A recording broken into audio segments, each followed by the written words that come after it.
Welcome to A1 TV Telugu news. ఇవాల్టి bulletin చూద్దాం. శ్రీ సత్యసాయి జిల్లా రొద్దం మండల కేంద్రం సచివాలయంలో 76వ గణతంత్ర దినోత్సవ వేడుకలు ఘనంగా నిర్వహించారు. ఈ కార్యక్రమంలో welfare assistant Venkatalakshmi, ANM Sakamma, Suresh Reddy, Manjunath, Nandish, Ugrappa, panchayat సిబ్బంది పాల్గొన్నారు.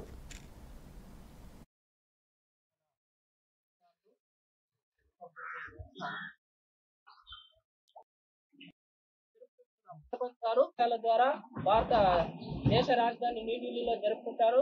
అదేవిధంగా ప్రతి రిపబ్లిక్ డేకు మనం ఇంకా ఎందుకు నడుపుకుంటే మన రాజకీయటువంటిది ఇష్టమైనటువంటి అతి పెద్ద గొప్ప రాజ్యాంగాన్ని మనకు రచించి ఇచ్చినారు కాబట్టి మన భారతదేశము ఈ విధంగా సురక్షితంగా మనం ఉండగలుగుతున్నాం. కాబట్టి ఇటువంటి పండుగను మనము అందరూ ఎంతో